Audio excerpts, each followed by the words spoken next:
Order. We'll begin with a quick roll call. Mr. Barton. Here. Mr. Freshour. Here. Dr. Miller. Here. Mr. Chapman. Present. Mr. Minnie. Here. Good to go. All righty. If you'll everybody stand for the pledge. I pledge allegiance to the flag of the United States of America and to the republic for which it stands, one nation, under God, indivisible, with liberty and justice for all. Okay.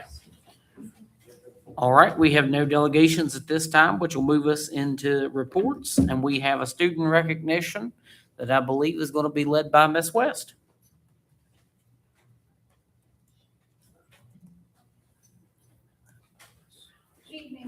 Good evening. It's always good to have students with us. So thank you to our students. Thank you to your families for coming to join us this evening. So we'd like to start with a recognition for a writing essay. This student wrote a letter to our Founders Essay Contest. This was sponsored by the West Virginia Tourism and Writers Incorporated. This student placed in the top 5 who competed, and a portion of her essay has been featured on the Golden Seal website. Awesome. And this student is Willa Tackman.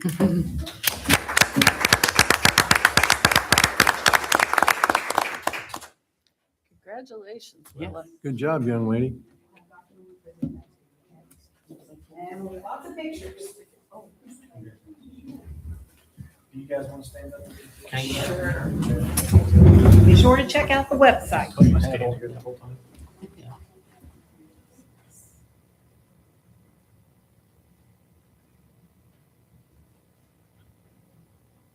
Sorry. Yes. Congratulations, Willa. Thank you so much. Another writer that is with us this evening was a winner in the Folk Festival writing contest. This student wrote a story, I believe it was called The Deer. Is that correct? And the student is Leland McCullough. All right.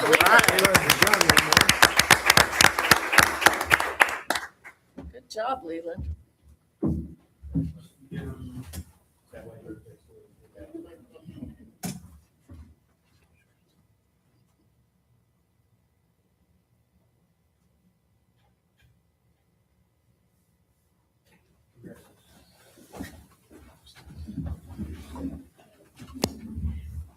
Of course, during the summer months, we have several governor's honors academies that are provided and offered to our students.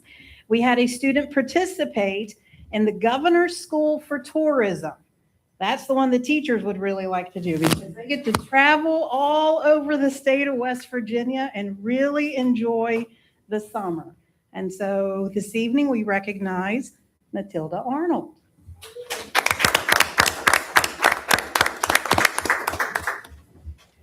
Good job, Matilda.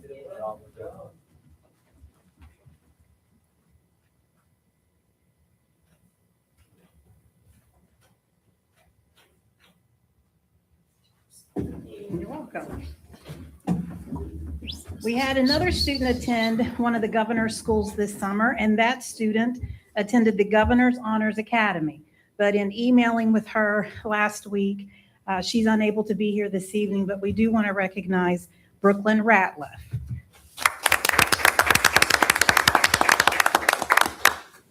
And then we had 2 students attend the Hugh O'Brien Youth Foundation. That was a camp this summer, I believe right here in Glenville. Yep, on the campus of the university. So our first student would be Maggie Snyder.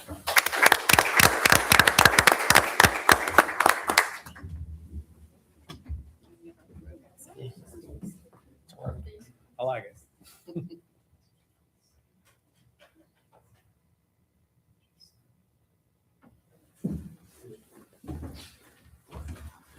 And we do have one more student to recognize, but they're coming. They're All right. coming. In the meantime, I know we have some students here who they made arrangements on their own with their coaches in order to come and be with us for this presentation. So if it's okay, I know those students are wanting to get the practice. Yeah. Academically, athletically, we support it all. So, Yep. And then when our other student arrives, can we recognize that Yep, student? sure. That's not a problem. Thank you. Thank you. Congratulations to all of you all. Congratulations. all of you. Congratulations. Job well done.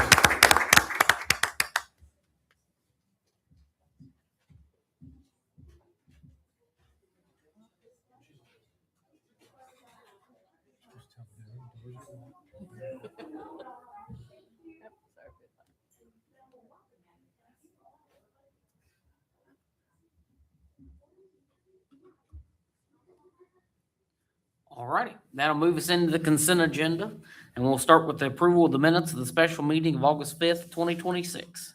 I make a motion to approve the minutes of the special meeting of August 5th. Is that right? Yes. 2026. Second. Okay, it's been properly moved and seconded to approve the minutes of the special meeting of August 5th, 2026. Is there any further discussion or amendments to that main motion? Hearing none, all in favor, say aye. Aye. Any opposed? Any abstention? Motion carries. All right, next we have approval of minutes of the regular meeting of August 10th, 2026. Make a motion to approve the minutes of the regular meeting of August 10th, 2026. Second. It's been properly moved and seconded to approve the minutes of the regular meeting of August 10th, 2026. Is there any further discussion or amendments to that main motion? Hearing none, all in favor, say aye. Aye. Any opposed? Any abstention? Motion carries. All right, well, then we have bills for payment. Ginger, you have the floor. I gave you several normal bills, and then we also had one emergency payment made on the 11th, right after we met. That was not in front of you that night, so you should have that in your packet as well. There was one of the accounts for Ghost Gas had not mailed to us yet. So we were able to get that straightened out and paid promptly as soon as we got it out. And then I gave you one tonight. This is what operates all of our internet access on all the computers. And these tech companies, they want their money like yesterday. So we just got the information today to get this in front of you. I think it will be slightly less than this, but we wanted to show you the 2,000 just in case. Make a motion to approve the bills for payment as presented. Second. Okay, it's been properly moved and seconded to approve the bills for payment as presented. Is there any further discussion or amendments to that main motion? Hearing none, all in favor say aye. Aye. Any opposed? Any abstention? Motion carries. All right, on to approval of budget supplements and transfers. Ginger. Okay, so I told you during budget time that you would be seeing the indirect cost changes come through because the state didn't have their program ready when we finalized our budget. So most of what's in your packet is that. I did supplement the after-school program and the early steps program because that we already have the promise of funding. We usually have to wait until much later for all the other like federal grants. And then I have some state ones I'll probably give you next week or next meeting. Make a motion to approve the budget supplements as presented. Second. Okay, it's been properly moved and seconded to approve the budget supplements as presented. Is there any further discussion or amendments to that main motion? Hearing none, all in favor say aye. Aye. Any opposed? Any abstention? Motion carries. All right, we'll move on to open enrollment. Dr. Manning. We got one student there, open enrollment. Recommend making a motion to approve an open enrollment for a fourth grade Calhoun student. So moved. Second. Okay, it's been properly moved and seconded to accept the superintendent's recommendation of open enrollment for the fourth grade Calhoun student. Is there any further discussion or amendments to that main motion? Hearing none, all in favor say aye. Aye. Any opposed? Any abstention? Motion carries. All right. Move into new business and start with approval of annual contract with Power School for license and subscription fee. Dr. Manning. We use Power School for a few different things, and this is just one of those things that we've kind of done yearly. They have a lot of different vendor services with us and products, and this is for the Schoology LMS subscription. We've done this one for several years. So I recommend making a motion to approve the annual contract with Power School for the license and subscription of Schoology for a period of October 1 to September 30th, 2027, an amount of $5,203.57. So moved. Second. Okay, it's been properly moved and seconded to accept the superintendent's recommendation to approve the annual contract with Power School for the license and subscription of Schoology for the period of October 1st, 2026 to September 30th, 2027 in the amount of $5,203.57. Is there any further discussion or amendments to that main motion? Hearing none, all in favor say aye. Aye. Any opposed? Any abstention? Motion carries. All right, we have approval of MOU with West Virginia University Parkersburg. Dr. Manning. This is an MOU with WVUP and Gilmer County Schools to provide field experience opportunities for WVUP students in the licensing child development program. The MOU would continue through June 30th, 2027. I recommend making a motion to approve the MOU between Gilmer County Schools and the West Virginia University Parkersburg. So moved. Second. Okay, it's been properly moved and seconded to accept superintendent's recommendation to approve the MOU with West Virginia University Parkersburg. This MOU would continue through June 30th, 2027. Is there any further discussion or amendments to that main motion? What grades is this for? Just for like some of our students doing student teaching? I think it's for their students, right? I know, but I mean, is it, Yeah, I think that this is child development program. It's for student teachers, right? all grade level, wherever they need, wherever they play. What if they have somebody that's in elementary ed, they'd be placed in elementary ed or could be placed in elementary ed, or same as with high school. Any further discussion? Hearing none, all in favor say aye. Aye. Any opposed? Any abstention? Motion carries. All right, approval of OT contract. Dr. Manning. This is much similar to the contract that we did with speech therapists, is occupational therapy contract. And it's loading. So this would be a yearly contract that we have, and it's got a lot of similar language in it as we did in terms of services and cost. The compensated rate at $85 per hour for occupational therapy services. So I recommend making a motion to approve the occupational therapy contract as presented upon both parties signing and executing the required policy 8200 agreement addendum prior to commencing the services as a condition of the contract becoming effective. So moved.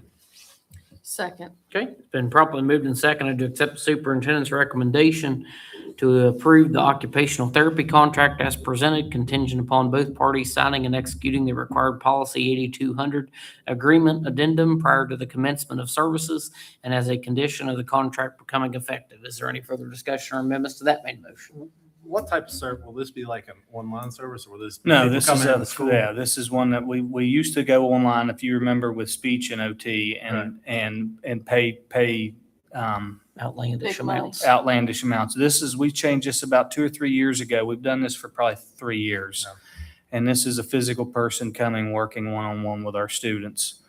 And then they contract, instead of us hiring an occupational therapist, we contract that service As out. needed. Yep.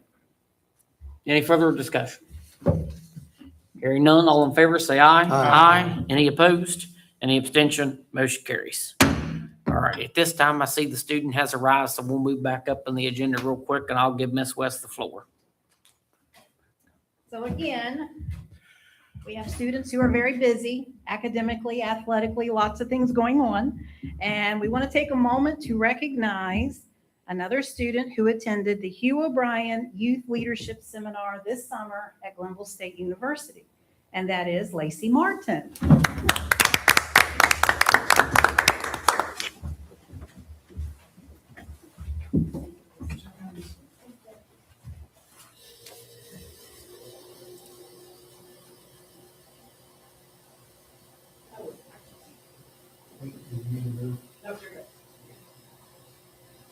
Congratulations. Good Congrats. job, Lacey. Congratulations. We know you're very busy, so Yep, so if you need to go, you're more than welcome to go. Yep. Oh, no, we want you to stay and watch. All right, so we will move back down into Number 4. number A new business, approved change to academic extracurricular supplements. Dr. Manning. We had passed a resolution, probably 2023, about doing extracurricular supplements for teachers or service people to lead different organizations. Since the adoption, the stipend resolution in August 23, academic programs needs have evolved. In consultation with the Director of Curriculum, we reviewed the existing stipend assessments and are recommending adjustments that more closely reflect current student opportunities and staff responsibilities. The recommendations replace the spelling bee coordinator position with a science fair coordinator, and separating math field day and math field day coach. The Quiz Bowl academic coach position, which was added previously, will continue to be funded. Importantly, these changes are budget neutral with the total stipend remaining at $10,000. I recommend making a motion to approve the proposed changes to the academic extracurricular positions pay. And you guys have had this in the executive content for a while, but basically we were having a hard time filling some of the spots and we never did get an applicant for some of them. So we've looked to rearrange to where we could hopefully put enough meat on the bone where somebody will jump on one of those spots and continue on paying those folks for their extra duties. So moved. Second. Okay. It's been properly moved and seconded to accept the superintendent's recommendation to approve the proposed changes to the academic extracurricular position pay. Is there any further discussion or amendments to that main motion? What is the elementary music? There's It's no elementary 12. music, no high school music. What is it? Now, I didn't hear you. You have, pardon me, activities, elementary music. And That's so for the there's a elementary extracurricular band supplement to do the intermediate band after school. Okay, so there's no high school band, is that separate? Our job posting for it was high school band director. Okay, I just was, And they have a little bit longer day contract. okay, I was So- just curious why there was one and not the other. Thank you. Any further discussion? Hearing none, all in favor say aye. Aye. Any opposed? Any abstention? Motion carries. All right, we'll move on to approval of virtual handbook. Dr. Manning. So we've spent a couple months working on this handbook to try to get all the kinks worked out with our virtual program. And I think that we've done a pretty good job. We've worked with a pretty large team of people to try to get that to happen. We've made some adjustments to what we've had in there, but this virtual handbook as presented went through a committee. We've kind of sat down and worked on the things that have worked in virtual school, our own virtual program, which is 6 through 12, Gilmer County Schools virtual. This would be provided for kids for all sorts of different reasons. Some of them could be illness, anxiety, or some of them could be they're trying to get to the Career Center to take a class, so they're taking a virtual class so they can get there. So we've tried to set it up where it's as flexible as could be to offer the students the availability to take classes with Gilmer County Schools virtually. And I recommend making a motion to approve the virtual handbook as presented, and that the virtual handbook committee have the ability to make adjustments throughout the year as needed. And that's in case one of these changes that we've made doesn't work out like we think it's going to. We can change that handbook to reflect what we need. So moved. Second. Okay, it's been properly moved and seconded to accept the superintendent's recommendation to approve the virtual handbook as presented, and that the virtual handbook committee have the ability to make adjustments throughout the year as needed. Is there any discussion to that? Any further discussion there? And the other thing that I was looking at that again, I don't know if we put an AUP in there anywhere or a mention of acceptable use. That may be something to add. Just Signing as it, a thought, signing it. Yeah. that's probably a pretty good thing to have. Okay. With no other discussion, all in favor, say aye. Aye. Any opposed? Any abstention? Motion carries. All right, we are to personnel.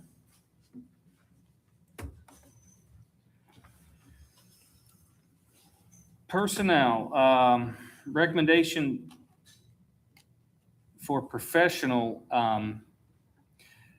making a recommendation to rescind Claudette Reynolds' recommendation as a substitute teacher in all locations. So moved. Second.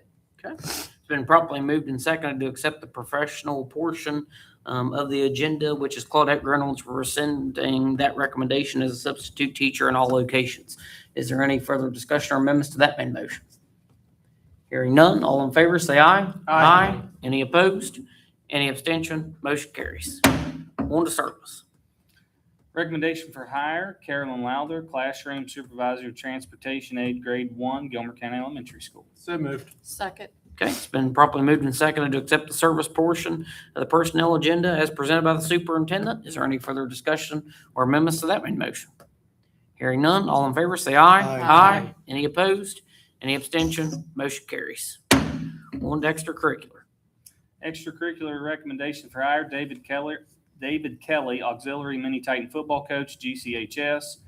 Noah Tumblin, auxiliary varsity football coach, GCHS. Erica Dennison, auxiliary cross country coach, GCHS.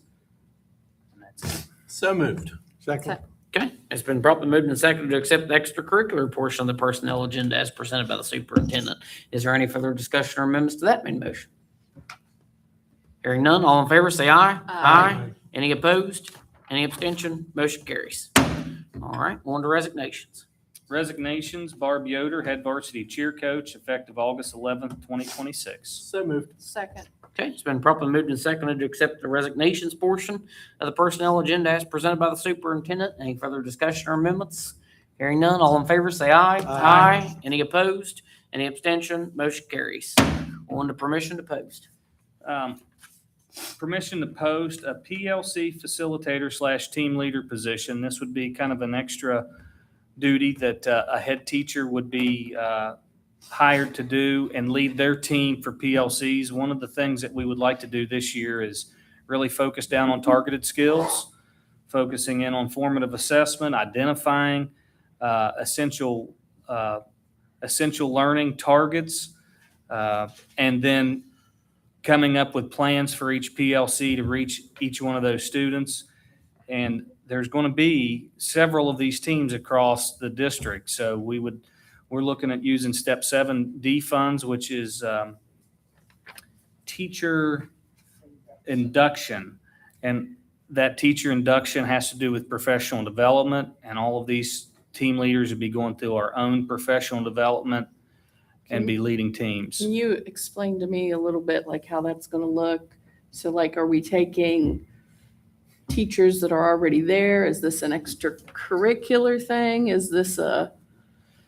Yes, it would be teachers that are already in the school, of course. You couldn't be, I wouldn't think you could be a PLC leader from outside, but you'd be leading a team.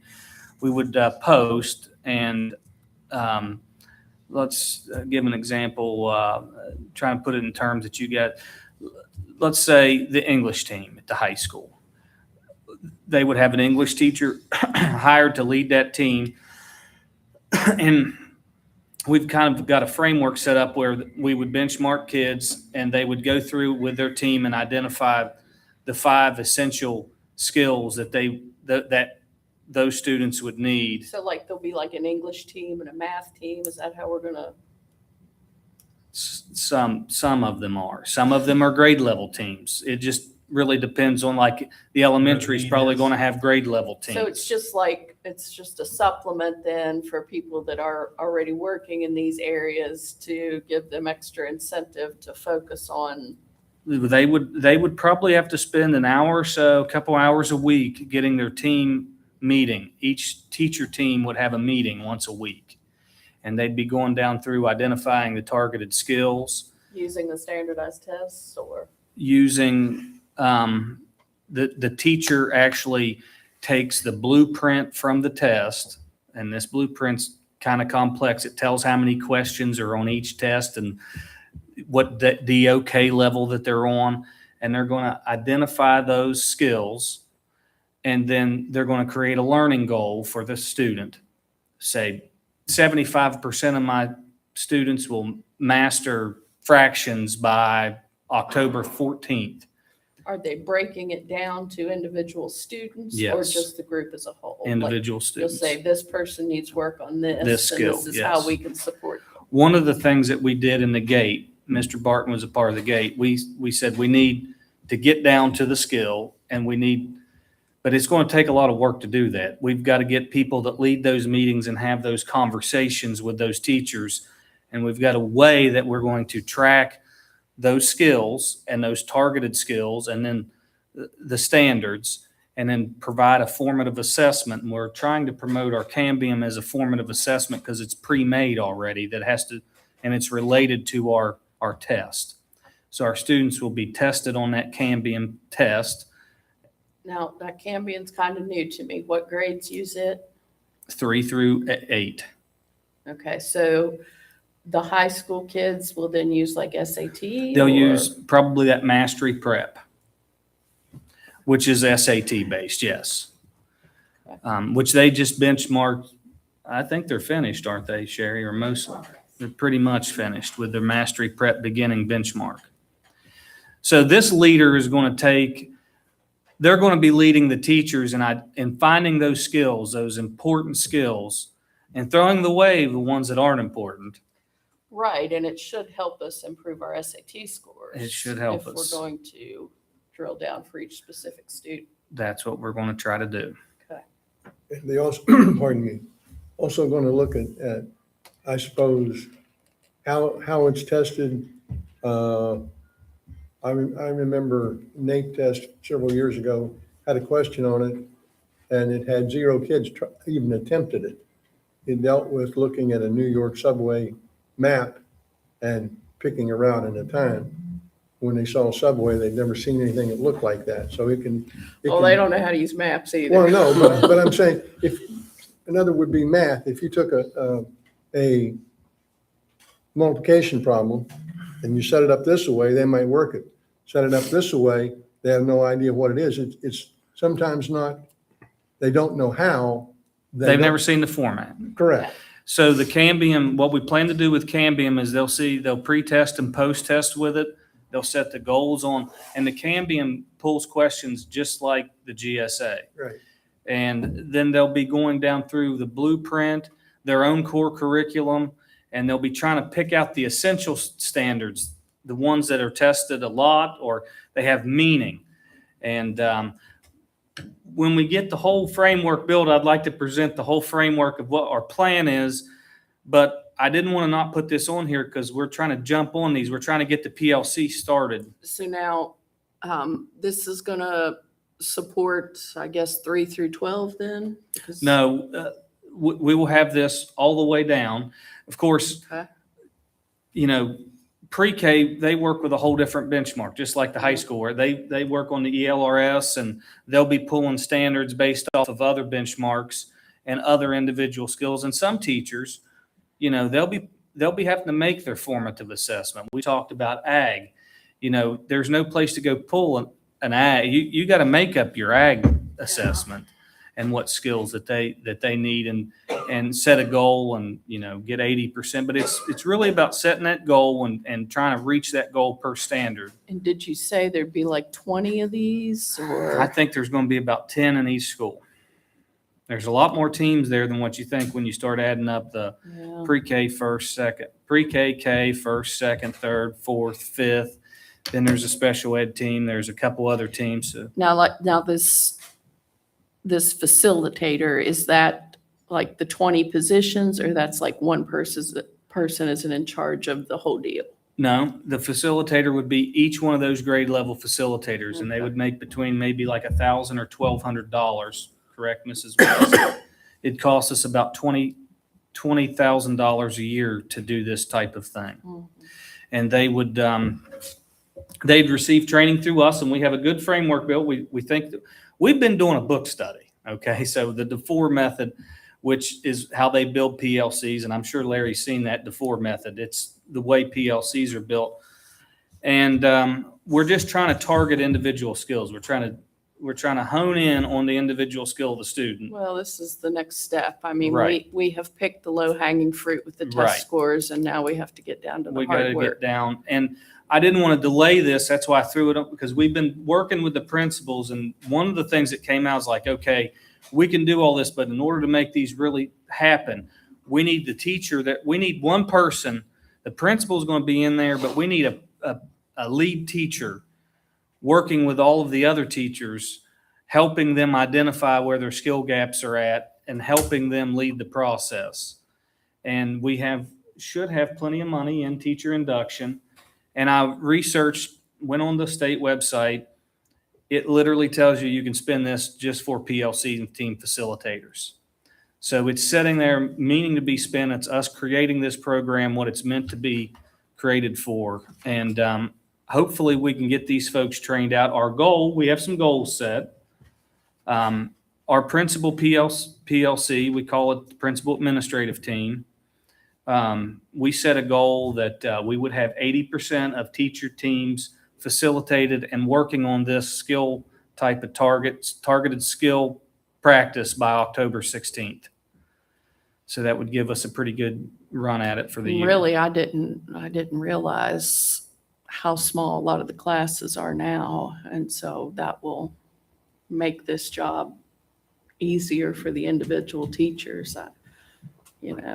Like Michael's grade, I think maybe there's 12 kids in his class or There something. is. So They're No, small classes. it's not like when my girls were in elementary Right. school and they had 28 in a class. And So what we're hoping to do is identify based off of Canby and based off of our peaks, which is a blueprint that tells us what our kids need to know, identify what we're teaching that's essential, come up with a SMART goal, take the kids that don't reach that SMART goal and provide an intervention model for those kids.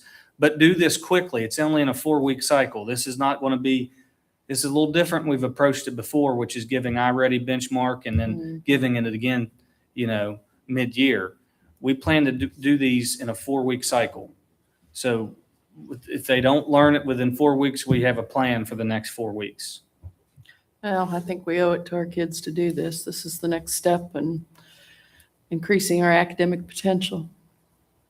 And it was in our gate review, it was PLCs developing a kind of how we're going to get down to the skill was the next step we found in both schools. So we're trying to follow through with what we said we'd do in the spring, except it's turned into a lot more to build than what I expected, right, Ms. West?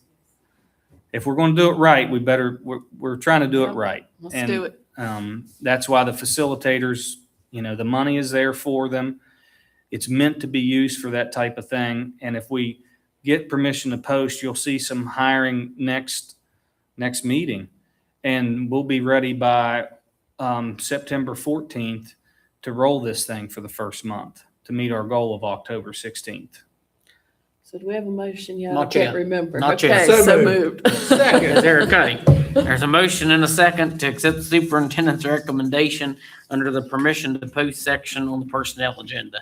Is there any further discussion or amendments to that main motion? Okay, all in favor say aye. Aye. Any opposed?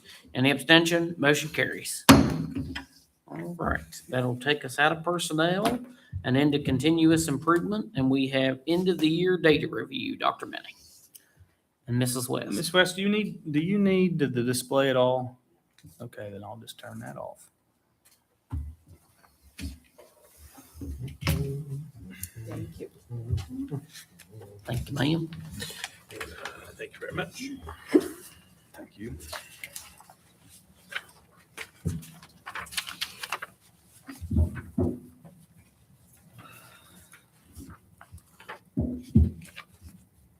So the data we're going to look at is available to the public on Zoom WV.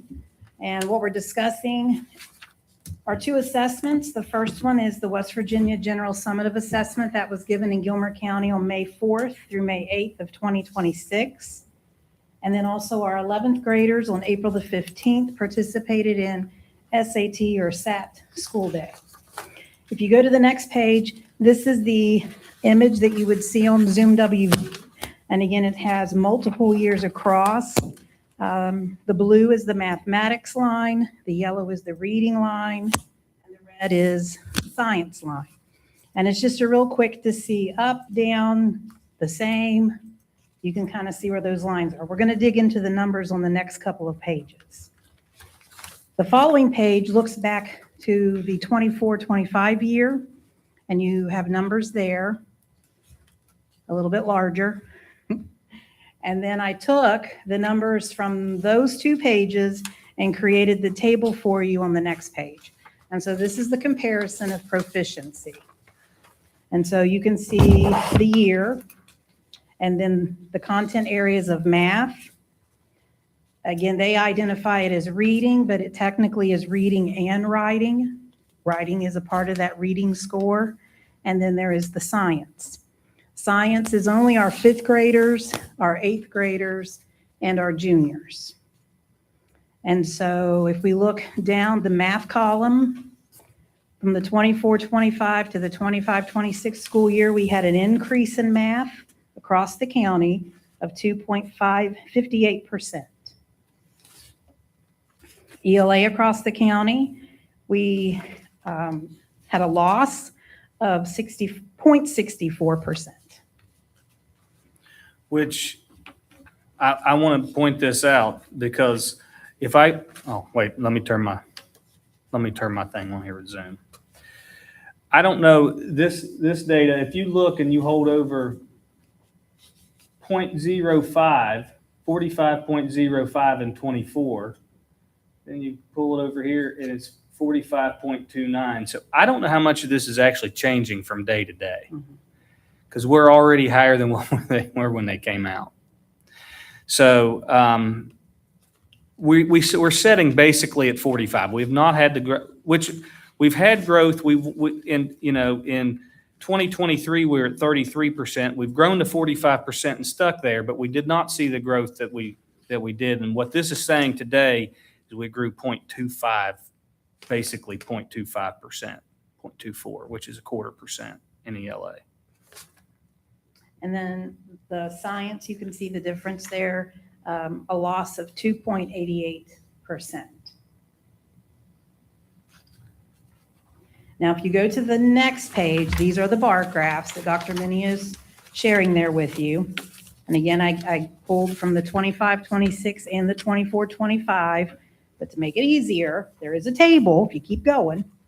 And the first thing we'll look at is math. And it's color coded. I do have an elementary background and I like colors.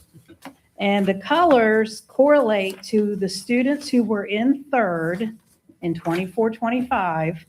And then you go at an angle to 25-26, they are still red. Those students had a growth of 3%. Again, this is another way to look at the data. If you go from the 4th graders in 24-25 to 25-26, that group of students grew by 1%. And so our 5th graders, who were our 6th grade last year, there was a loss of 5%, and we're talking math. 6th grade, there was a gain, that group who were 7th graders last year, of 7%. And our 7th graders, who were 8th grade last year, loss of 4%. So that's another way to look at the data, is to track your students across multiple years. But the 6th grade loss that we've been seeing sometimes was 20%. From 5th grade last year at 49 to 6th grade this year at 44, that was a lot less 6th grade loss than we've had, which is a good sign. So a goal that teachers could set would be to talk with these students in these grade levels now and say, this is what we grew last year. Can we do better this year? Can we grow more? And so that might be a goal that in these PLCs we could have a conversation and set some goals. The next table compares reading, and again, it's writing too. And again, just follow those colors at a slant, at a diagonal. Last year's 4th graders had a growth of 4%. Last year's 5th grade had a growth of 12%. Last year's 6th grade had a loss of 8%. 7th grade had a 2% growth. 8th grade had a loss of 3%. Now, there's also the dynamics that, do you have the exact same students taking the test this year to that year? No. I don't know anywhere where we have 100% from year to year, it's the same group of students. So that is also another factor that you drill down as you're analyzing data. The last table, well, another table on the next page, this is just looking at our 11th graders, those who graduated this past May, those who will graduate in May, they're currently our seniors. And between the 2 years, we had a growth of 1% in math. We did have a loss of 10% in ELA, which is the reading writing, and a loss of 10% in science.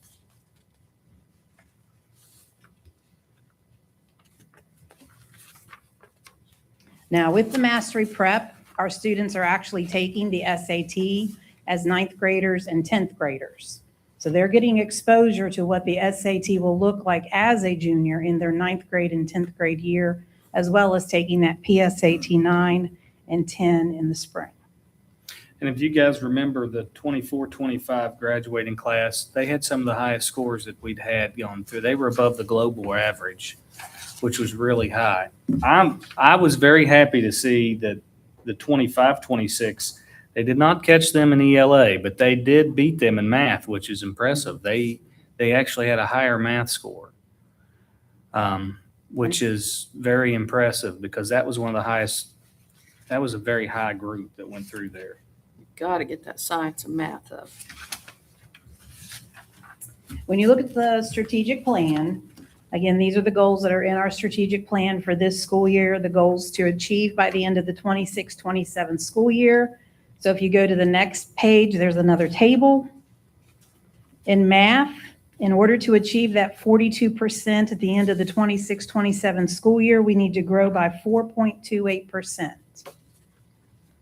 In ELA, to reach the 52%, we need to grow by 6.93%. And in science, we need an increase. And so how are we doing it? And that's what the last page speaks to. Again, it's part of what Dr. Minnie shared with you about the work. Our principals have been with us for 4 hours thus far, working on the PLC framework. Again, we're using a book, working through those chapters, pulling out tools and templates, dropping them in a folder. Dr. Minnie is modeling for us what the work should look like when we go back to our school and we work with these facilitators. And again, PLCs are professional learning communities. It is not a department meeting where we plan an activity. The whole conversation is to be data-driven, and it's to be about growth, focused on students. So that's going to be a shift for us because typically we have blended it. We've had department conversations while talking data, and now we're going to pull that out, and all we're going to be discussing is the data. For our 3rd through 8th graders, what's really going to drive that is Cambium. Last year, our elementary took that second benchmark. Teachers were very pleased with, and again, it just raises the bar when it comes to the depth of knowledge. And so it's in our assessment calendar this year. All 3rd through 8th grade will take benchmarks 1 and 2, and the 3rd benchmark will be the GSA. Once a teacher identifies a specific standard that they need to work on, they can go into the Cambium portal. They can put that standard number in there. For example, 1st grade, number 22 math, and there will be 15 questions pop up. That teacher can then select and read through how this one is different than that one, how it asks the same thing but uses different vocabulary, and they can select the 4 or 5 questions and create their own formative assessment. And that's what's been happening. We have that pre, we intervene, we teach, and then we have the post. And so that's the work that's been happening that we want to find across all 3rd through 8th grade. And I just want to point out that, when you look at the first graph that goes back to 2014, 14, 15, 16, 17, we were doing well in scores, and the 17, 18 year, we did a nosedive, and we're now recovering from that nosedive, and our scores are basically online with what they were before they took the nosedive in 17. So, we're back up to a good starting position and ready to improve from there. I had a student come in my office the other day and he told me his number from May and he told me his number last week. He knew his data and he knew that he had grown and it was very personal for him. Mhm. And so we want that for all of our students. I appreciate the chart showing, as the grade progresses, so that's helpful. Yeah. That's what I was flipping through before I noticed this one, but I get the drop from 5th to 6th, but do we know why there's a drop from 7th to 8th? What's causing people to score worse between those two grades? Because I get it, from 5th to 6th, that's a big change Yeah. in schools, but it's weird that in both cases, your 7th to 8th caused a drop when you're right there doing the same thing, so. I think it's been from a parent's point of view, I think it's been the big teaching changes from the 6th grade teachers kind of went more with the elementary school stuff. And then there was a big change in between 6th and 7th. And then another big change. We weren't kind of consistently following a shared pattern of teaching in those 3 grades. So And that's what those PLCs are for. Yeah, so that's we what can I get- saw as a parent is we can were get those here, types of here, things here. Nobody figured was on out the and same modeled. page. Well, I think the PLCs, like we talked, and what I have complained about, for a better term, digging in and finding out what we're not teaching, because I'm a firm believer that our kids are as smart as anybody else, and our teachers are as good as Absolutely. the rest of them around us. But I don't want to look at West Virginia's test scores, because if you look at the state, we're somewhere between, depending on which outfit you want to look, we're ranked somewhere between 45 and 50. So comparing that and say, You mean for states? yes. Well, yes. So if West Virginia's, if that average, for instance, if we're 50%, if we're 45%, But we're not there yet, no. but we're on our way. Well, I'm a firm believer that I think that we can, Smithville Elementary's been ranked number 1 in elementary school in West Virginia for the last 6 years. They're economically similar to us, location, they're similar to us. So if they're the number 1 elementary school in the state, we ought to be competitive with that. We will be. I would send some teachers over there. I don't know what they're doing, but I think I would. I'm an old scouter, so I probably. We've worked with Smithville. That's where we got our top score writing from. Right. We've picked up some things off Smithville in the past. And I really hate to say, Doddridge was ranked number 10, and this galls me. And their whole county was ranked number 10, and they were second in the state in reading, and they scored a 50.5, and that got them to be number 2. 50% is not something that I would be. Well, my goals aren't set based on West Virginia, but No. right now I want to be the top of West Virginia. That's exactly And then we're right. coming after the rest of So them. our kids and the whole point is our kids and our teachers will do what we expect. Yeah. So if you do the, where you want them to be, I said a high goal. I'd like to see our proficiency rate to be 60, and that's realistic, but that means I still failed 40% of my students. But if you set it at 60, I think our kids and our faculty would try to get there. You set it 4 or 5 points, and luck of the draw, luck of the question, and different things, you can hit that, like the 2-point gain or the 3-point loss. That can be, I had a bad day that day, and so it's not close. But I would say, if you set it high and you don't get there, it doesn't mean you failed. It means you still got work to do. And I think our PLCs, work they do and how they deal with that, I think can get us to that point and get us there.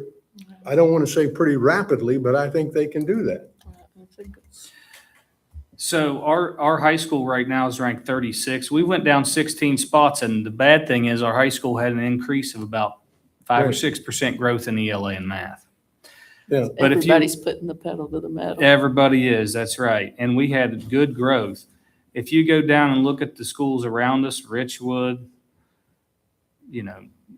Nicholas, South Harrison, you keep on going down, you're going to see a lot of those schools, Wirt, that would be one that's similar to us in this same area.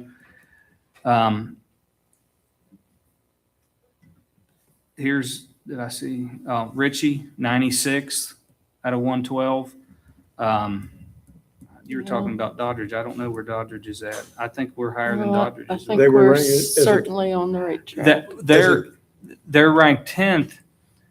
Countywide, yeah. Yeah, and that's where we've got and that's what these PLCs, we're really going to try to focus on elementary. I think that Braxton County was the only high school around in our surrounding, there's Doddridge 58. Braxton County was the only high school that was outperforming us in our local area as far as test scores, which is a good accomplishment for where we were in Yeah. 2022 because we were Yeah. ranked. Well, and that's Way what you have to down, keep in 97. mind is That's where we what I'm started. saying. I'm really proud of the work that the staff and kids have done. They've done what we asked them to do. I'm not throwing water on them. I just want them. And I think we're getting a lot of buy-in from the Yeah. kids now. I Yes. know Colton's I do talked too. about test scores. I do too. and, Our kids you know, are I talking think about test scores. everybody's, Yeah. How do you go from that 45 to the 55, 60, 65 range? And that's what we're hoping to do with these PLCs is to dig out standard by standard, skill by skill with the kids and focus in on that type of thing. So that's going to be our overarching goal for the year. I think, like I said, I think they'll get there. I just set the magic number and say, here's where the rocket's going. Now, what do we got to do to get there? If you just wanted to do a short comparison while we're doing that, Calhoun, Webster, got down to 105 high schools now. But if you look at, Ritchie, most of the surrounding counties, Lewis is 91. We're right where we need to be, except we just need to now focus on trying to get that 5 or 10% growth yeah, this and I year. think this is the way to do it. So We have I'm small enough I'm excited classes. about our principal team. Like we have set this, like we're going to dedicate to this. We are scheduling this. We are going to make sure that we are focused on student outcomes. It can't be talk about, all the different things that happen in the community. We are going to set time aside and say, this is what we're doing. We are focusing on these student outcomes in this grade level. And so far, it's been really good, positive conversation. I think that the model schools conference kind of sparked some of the elementary to think about, okay, we've really got to dig into this. And I think that they're ready to do it. The science scores, one of the things on School Digger there, we've got to get our science scores to improve. Yes. And we've had a science initiative. We've bought a lot of new equipment. I've seen them out there. They're using that equipment already. I've walked into classrooms. They're out there using it. We've got to figure out a way to get those, but these PLCs will be a way to dig down in those individual skills and have our teachers focus. Now we need to focus on teacher buy-in to really make sure that everybody, every team is pulling their weight in every grade level. Like Mr. Freshour said, what's those teachers in this grade level or this grade level? Let's make sure that every teacher has a plan for that. So there'll be some reproducibles. There's going to be some assignments when the teachers come to that team meeting. They're going to have to select their 5 skills and sit there in front of all the other team and say, this is why we picked these skills. We looked at the Cambium benchmark. We looked at GSA. These are the 5 important things that we got to cover right now. And then they're going to have to say, this is how I'm teaching. This is my formative assessment. Here's how I'm going to assess whether the students learned it. And we're going to try to present later on our process when we get a little bit more of it hashed out. But we're hoping the facilitators will make that improvement from 45 up to 55, 60%. The same with math.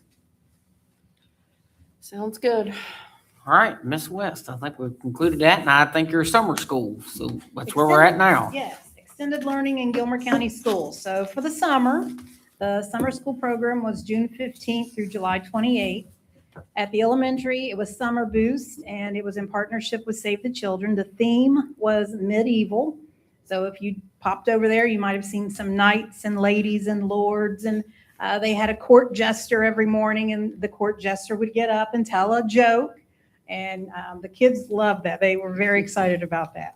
There was human-sized chess. They learned to play human-sized chess, made a chessboard on the floor, and daily components included an hour of reading, an hour of math, 30 minutes of healthy choices for 30 days. There were 46 children who attended the program, grades kindergarten through 5th grade. At the high school, we offered credit recovery with a focus on math, ELA, science, and social studies. Again, this was provided to students for 30 days. We had 12 students participate, and they were able to recover 15 graduation required credits. And we're very proud of them, very proud of their work for the summer. We're getting ready for after school. That will begin on Tuesday, September the 8th, immediately after Labor Day. At the elementary, it's Wildcat University, again with Save the Children. There will be 30 minutes of reading based on benchmarking that we're currently completing. If the student needs support with reading skills, that's the group they will go to for reading. If they need support on comprehension, they would go to the read aloud component. Then there will be 30 minutes of math, which is very much hands-on manipulatives following that concrete representational abstract pathway. 30 minutes of healthy choices, and there's a new thing this year called enrichment. Every evening for 30 minutes, there will be enrichment, so I'm excited to learn about that component. Homework help is available. We are looking currently to hire the literacy tutor, and again, that will begin Tuesday, September 8th. And I believe enrollment paperwork has been sent home. If parents are listening and they want that paperwork, just let the school know that you're interested. High school, we will be offering tutoring again for our kiddos 6th through 12th grade. There's no signing up required. You just show up at the school cafeteria at the end of the day, and we have tutors available to help kids with homework, projects. If they want to work on something online and they have better access at school, they're welcome to stay and have that support from a teacher. There will be 2 activity buses that will provide transportation home, and these will be on the main routes, Route 5 and Route 33. Great. Education continues year-round. Great. Thank you, ma'am. Yep, thank you, ma'am, for your update. All righty, that will lead us into the superintendent's update. Dr. Mowney. Okay, Project Connect meeting, we're having one this week. If you got anything that you want me to share with Project Connect, let me know. Right now, we're all about rooms, the parent app. I had this big fancy presentation. I was going to bring my smartphone up on the board and show you how easy and great rooms was, and I don't have cell phone service in here today. So I can't do that, but I have been using it as a parent. I showed Lisa, it took me less than 10 seconds to check the Weavis grades on it. The app is just really quick, and I'm sure if I got T-Mobile to work a little bit better, that it'll be fine when I go connect to the internet at my house. There's one little hiccup with it, and that is if you're having trouble getting the email entered, you probably need to check with the school secretary to make sure the primary and secondary guardian is listed in Weavis. It pulls from Weavis. It has been very, very good at teacher-parent communication, and I made my kids go on and actually try it with their teachers as well. It does well with the student to teacher communication, and it's all logged. It's on the app. You can go back and get access to all your conversations. It's much like a texting service. It sends you a text when you get a message, but you have to click on it, and then it opens the app, and you have the class. It's got the class schedule. It's got your parent access to Weavis on it. It's got a school schedule where it has all the events and activities for the school on there. So if you get a chance, check it out. We're going to try to do some training at football games and just different school events to get more and more parents signed up on it. It has immediate access to the student grade Weavis grade book. And that is very simple. You just click it, it brings it right up for the students. So I would highly recommend. We are laser focused on that because we said that we wanted to set that as a goal for parent communication. And it does seem to be working, and we're going to be promoting that over the next month or so to try to get more and more parents signed up and using that. iReady and Mastery Prep benchmarking is taking place right now, so we're doing that beginning of the year benchmark. Of course, I said this earlier, a major push is going to be PLCs and using that data along with Cambium and trying to work those students through the MTSS intervention framework faster. A report on chronically absent. I asked to put together a report on chronically absent. I had our attendance director, Mrs. Workman, here, pass that down, Brett. Mrs. Workman put this together. This is just a report, and we've made a lot of progress. We went from about 33% chronically absent down to about 15% chronically absent. In order to get into the green with chronically absent, you got to be at 10%. We have some grades that were extremely low. You see first grade, 6%, fourth grade, 6%, seventh grade, 5%. Then we had some grades that were really high, 12th grade, 23%. Obviously, they're seniors. Yeah. We are doing well with chronically absenteeism. It has mirrored the lower that chronic absenteeism has went down, the higher our test scores have went up. So we've got a lot of different universal supports, and this is just a report. If you got any other questions on some of the things that we're doing, our CIS is working with chronic absenteeism. We have a multi-tier system of support. But over the past couple years with chronic absenteeism, specifically with our CIS team, we've reduced that from 33. I shared those numbers with you before. We were red on the report card with chronic absenteeism. And we should be down in the yellow this year for the first time in several years. Now, 10%, I think there was a handful of districts in the yellow. When I say a handful, 2, I think you guys remember saying that. Yeah, everybody's struggling.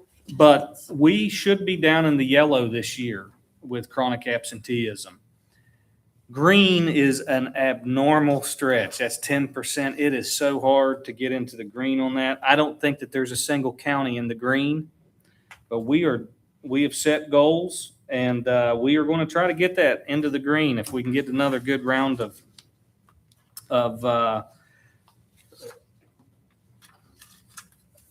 students understanding that chronic absenteeism is all absences, not just ones that doctors notes, but it's all absences. So just look at that. I put that report together for you to look at. If you got any questions, let me know. If you got any suggestions, let me know. Wanted to do a little report on our current enrollment. Our current enrollment is 683 students.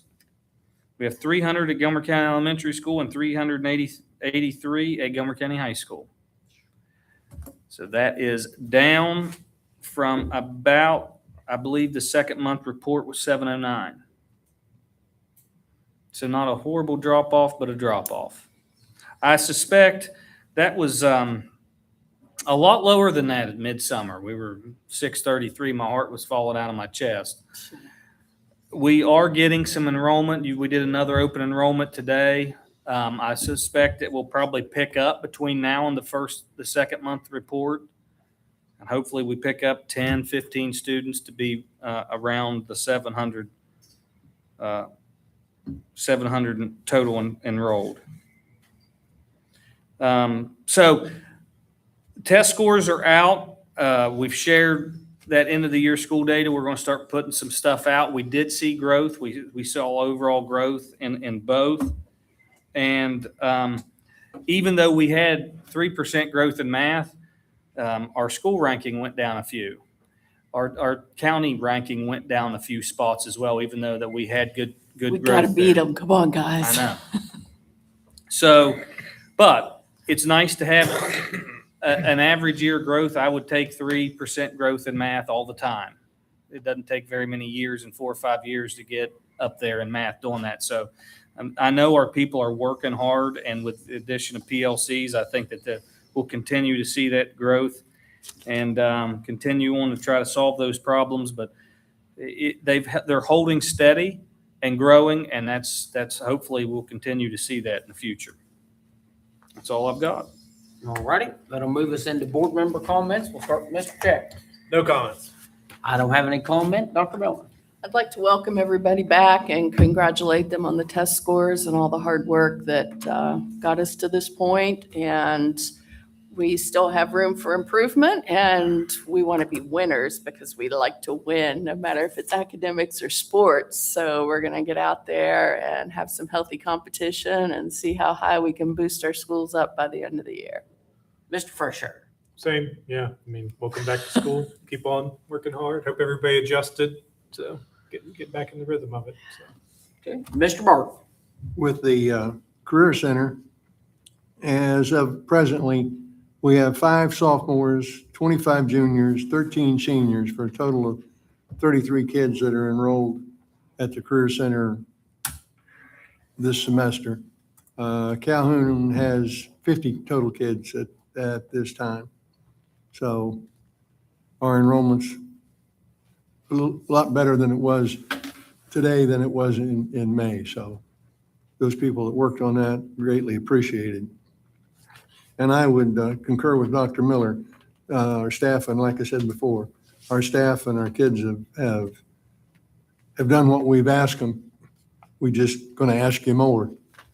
And like she said, I'm a competitor. I remember when she was in school, she was a competitor too. You ain't first or last. That's kind of close, but so we're going to push, and we know you'll respond. Thank you very much for your efforts. All righty, is there a motion to adjourn? Second. All right, it's been properly moved and second that we adjourn the meeting. All in favor, say aye. Aye. Any opposed? Meeting adjourned. We'll have to save that for Friday night. No. Never give them any